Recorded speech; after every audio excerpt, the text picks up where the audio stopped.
This should be an incredible matchup. I mean, both men have extensive offensive.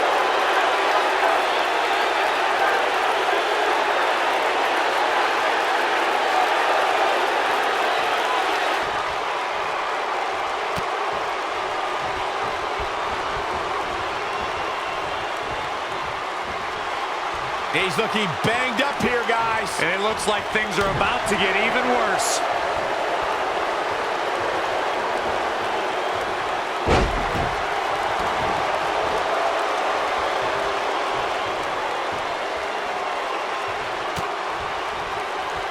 Guys, if there was one word to describe Bobby Lashley, it would be winner.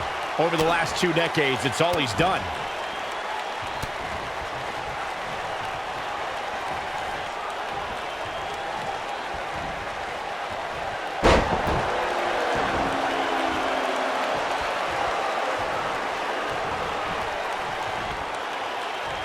Military press. Boom!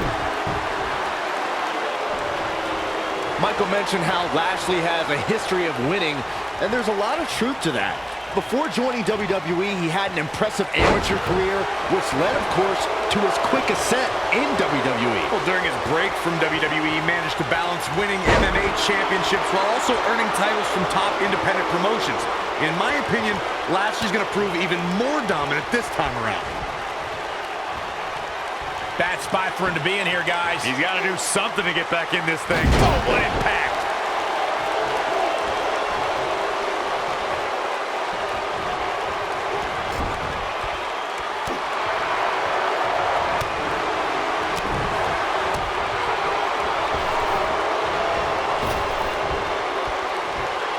Filthy German suplex. According to historians, the twisted metal that we see as part of steel cages today dates back 80 years. To settle a dispute between competitors Jack Bloomfield and Count Pietro Rossi, the two met inside a ring surrounded by chicken wire. At first, these types of matches were referred to as fence matches. This might be it! Oh, my. He's stumbling some now. I'd say he's starting to feel the pressure a bit. Corey, you gave us an impressive history of the origins of the steel cage match. I'd like to point out to our viewers that from the 1960s through the mid-1980s, chain link fences were used to enclose the ring for WWE steel cage matches. A superstar could win by pinfall, submission, or by exiting the cage, shoot Lesnar.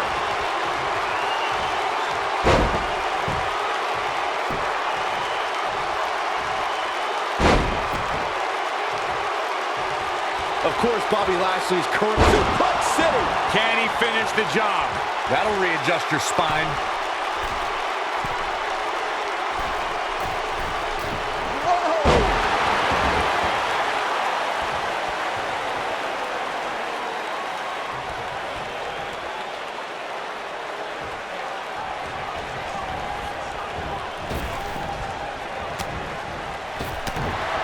To Byron's point on Bobby Lashley's initial WWE run, he definitely beat some top names during that period. Guys like Mark Henry, The Big Show, and Booker T. Well, that list is pretty good. But the most impressive act may have been defeating 5 other competitors in the Extreme Elimination Chamber to become ECW champion.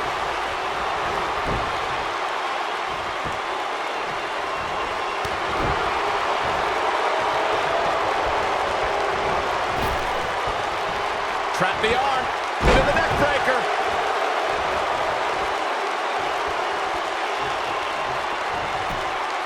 Brock Lesnar with a nice reversal.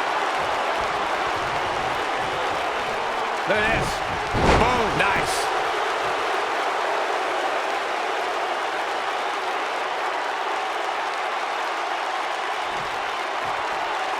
The rivalry between Ultimate Warrior and Ravishing Rick Rude began during the Super Pose Down at the 1989 Royal Rumble. Uh-oh, here we go, here we go! Now, it's Lesnar taking some punishment, but not for a second do I expect him to back down now. Hey, no, it's not over yet. Wow, part of me thought he was going to tap, Cole. Oh boy, he is rolling.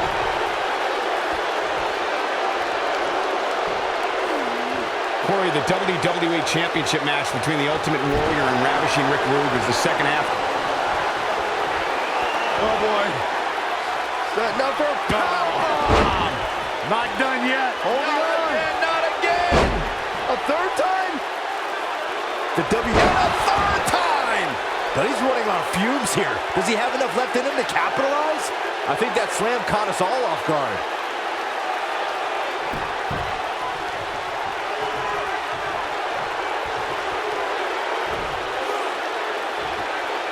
Oh, what incredible power.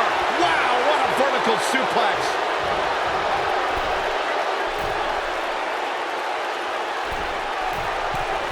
Incoming. Byron, we talk about the progression of steel cage matches and the type of structures that have been spawned from them.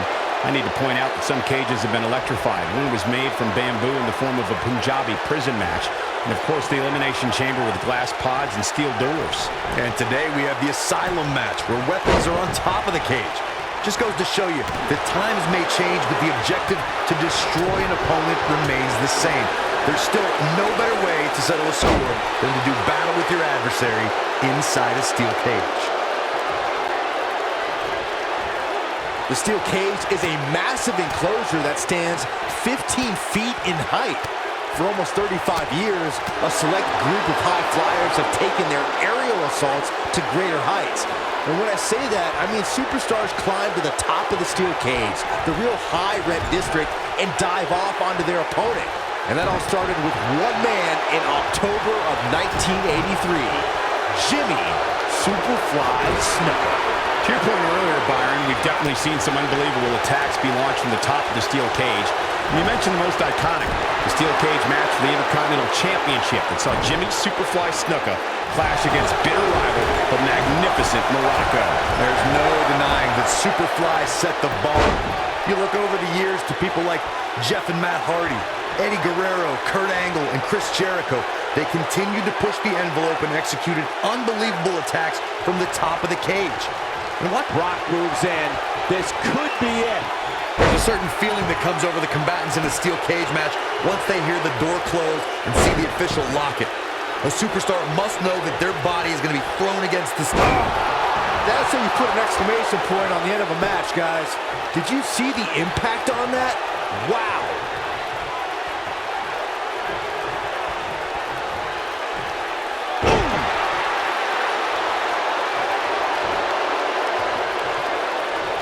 You spoke about this earlier, Corey. It's crucial for a WWE superstar to fully understand the gravity of the situation they're in when they battle inside a 15-foot-high steel cage.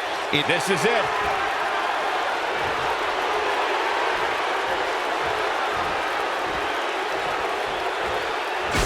Harsh impact. This is all but over.